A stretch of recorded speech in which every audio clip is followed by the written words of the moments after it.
Hey everybody, welcome back to the channel. Welcome to Tuesday's video. This one is going to be going over Strife, comic book history and abilities, and all of the messed up stuff that's associated with this character. Do you know what? There's a lot messed up. No, not that Super Duper Boo has created a Batman version, as it's not Batman. It's not Batman, even though it looks a little bit like it. It's not Batman. It's just a little joke I had in the title of yesterday's video where I put it kind of looks like the Mecha Batman from Batman vs Superman, and as well the Mecha Suit Batman from various different other things. It's a legitimate Marvel character. It's just, I don't know why the likeness they've used, and maybe the side profile just gives it that kind of edge. It looks like it's a little bit different.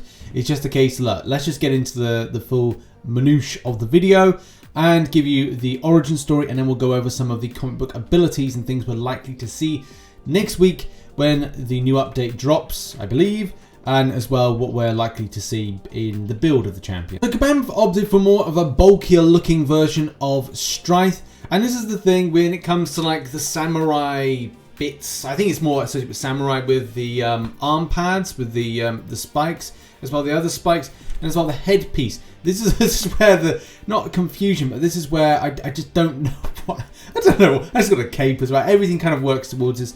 The nodules there of those blue things, they look to be like in a position that's not familiar with a lot of stuff you do find from some of the Strife images. I'm not saying that this is so much different. I'm just like pointing out some design things which are a bit unusual, but they do factor into how we've seen Strife in the past. As it definitely feels like Kabam are putting their own touch to the design, especially if you compare that to the likes of Marvel Strike Force, which is another Marvel mobile game. It does look very, very different from that. But in any case, I digress. Let's start with the comic book origin for the character. Strife was the clone of Nathan Christopher Summers, the son of Cyclops of the X-Men, and Mandolin Prior Summers, the Goblin Queen. In the late 37th, early 39th century, the aged mutant Mother Ascani, alias Rachel Summers, led the Ascani cult, which opposed the rule of Earth by the long-lived mutant tyrant Apocalypse. In need of a powerful warrior who would oppose Apocalypse, Mother Ascani sent Sister Ascani, who sacrificed her physical body to become energy, back to the X-Men's own time period. At the time of Sister Ascani's arrival, the Riders of Storm were attempting to kidnap the infant Nathan Christopher Charles Summers for Apocalypse. After Nathan was captured and rescued by X-Factor, it was revealed that Apocalypse had infected the infant with the techno-organic virus that was rapidly spreading through his body, and if not stopped, would kill him. Sister Ascani persuaded Cyclops to let her take the infant to the far future where advanced medical science could save his life, but they would never be able to see each other again. And at this point, all hell breaks loose. Mother Ascani decides to clone Nathan Summers. Unfortunately, it doesn't go according to plan, especially because Canaanites burst into everything and go, hey, we're going to be taking that child. No, you're not, because Apocalypse goes and grabs the Nathan Summers, that's Strife, and the other one gets away, becomes Cable, and, you know, the rest they say is history. But what of the next few things that happen between Apocalypse and the growing of Strife?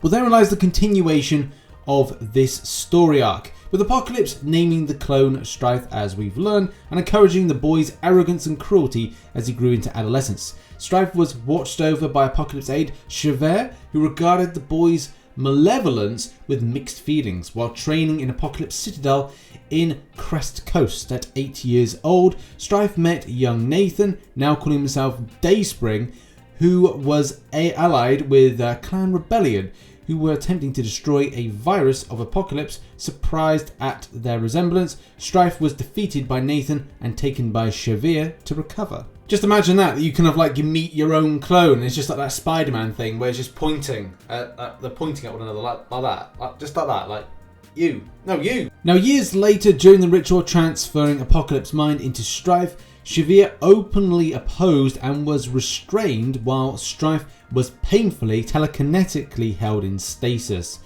Red Dayspring and Chevere attacked Apocalypse, stopping him from placing his essence into a teenage Strife until Apocalypse beat them and realized that Strife was a clone and not the original. Deciding to go through with it until he could find another body, Strife began to mentally fight against Apocalypse's intrusion after Slime, Red, and Nathan Dayspring attacked Apocalypse. The delusion Shavir betrayed his master, distracting him, and Slim ordered Nathan to disrupt any telepathic links between Apocalypse and Strife. After Apocalypse was destroyed, Shavir took Strife into his care. Now when it comes to putting this champion in the game, I'm not sure if this is going to be of a hashtag villain nature. There are some good instances where the character has done good deeds, but as well there are times where the character has done bad deeds as well. And his tyrannical reign of power is something to note. In particular, in the comic book arc Messiah War, he is pretty bad. And to give you a little bit of a flavour of the story, Strife and Bishop travel to 2963 AD. They pair up to take down Apocalypse whilst he sleeps in a rejuvenation chamber, and then forms an army from the remnants of Apocalypse's people, and then gets into Apocalypse's celestial ship, time travels to a certain time point, creates a new city, which is Westchester County in New York, which is now New Celestial City, and then puts a chronal net to avoid anyone jumping out the timeline. And why is that so important? Well, it kind of means that if people don't like the way that he deals with the situation of this kind of tyrannical rule of everything, and it's like, well, no one can change it. No one can get out of the time space to then sort something out. So yeah, great there, isn't it? Now let's end by talking about the abilities. I would be very surprised if there wasn't some kind of replication to Cable's abilities, but maybe something a little bit more to that, maybe something new, because like we just don't want a copy and paste. That wouldn't be good. A mega level clone of the mutant Cable in his clonable source own words and describe him as a mega level mutant. As a result, clonal relation. He possesses all of Cable's natural mutant abilities, including being a mega level telekinetic. But is there anything else? That's going to be the thing. But it looks like it's going to be... It might be they'll take a lot of the stuff that Cable doesn't have in MCOC, but also make something that is more of a champion that wouldn't overly require Apocalypse synergies. But that could be all subject to change. We'll have to really see. Especially with a lot of this stuff that, well, Cable sort of has, but sort of doesn't. Because look, he's got Psionic Beam, Psionic Blast, but I don't know, will they kind of add more to it? But is there anything unique to Strife? On a large level, Strife can levitate great weight into hundreds of tons. Maybe that's something that will be more of a nod. I think it's only through special attacks with Cable you see that. So that will be interesting to find out. But this will be the most important thing. Genetic augmentation due to Apocalypse methods. Many of Strife's physical attributes were enhanced to superhuman levels. So that may add that complexity to the champion on a strength level with durability, agility, reflexes, speed, strength, all that stuff that's going to be very important. Is it a case that he is more intelligent than his Cable counterpart based on the tutelage by some of the various people that got involved, that Shivane person, the Apocalypse kind of teachings as well. So maybe that would be something that Master Combatant, familiar in combat, because, maybe being taught that. Armor, that's going to be the key thing. That's going to be the unique thing.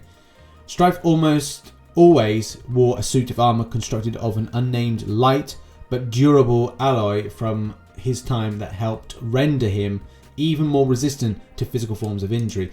So it could be a case that this will be more of have an armor to it. Will it require champion to armor break? Possibly.